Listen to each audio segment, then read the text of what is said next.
Start. In 1929, the original bill was passed, and then, in the year 1936, there was an amendment. The amending bill was brought by Mr. Lal Chand, and a few days after another bill was introduced, and to some extent, in a modified form, was also passed.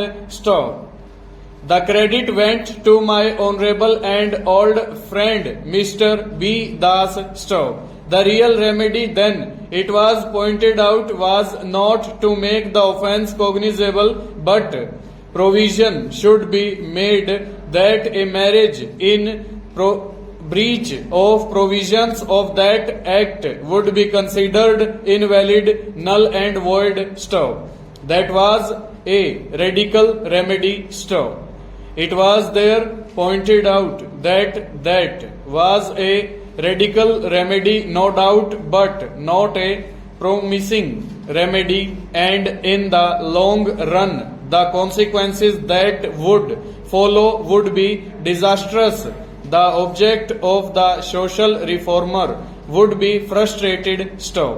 It was then agreed that the bill was much in advance of public opinion, and this particular provision was not pressed by the Congress party, which was then in opposition.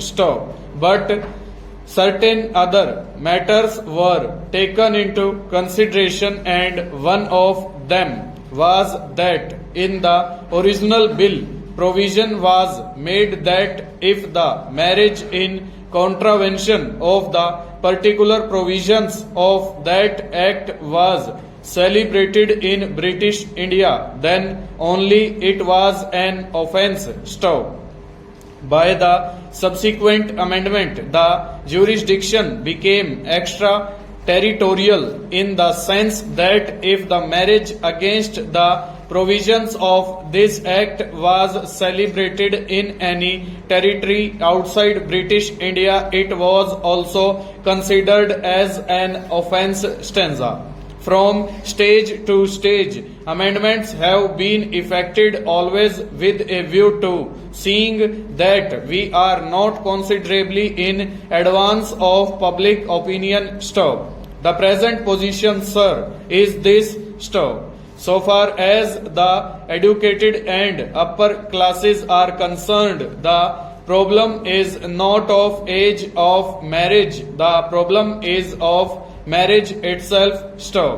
I doubt whether girls are married even at 17 or 18. So that section of the community has practically little to gain from the contemplated piece of legislation. As regards the masses, what happened immediately after this original 1929 bill was introduced? Sign of interrogation. It will be very interesting to note, sir, that this was written by one of the newspapers in West Bengal. So far as the attitude of the government is concerned, I want to make it quite clear that government will not agree to the raising of the age either of the boy or the girl, as it has been reported by the select committee. The age of the boy is being raised to 20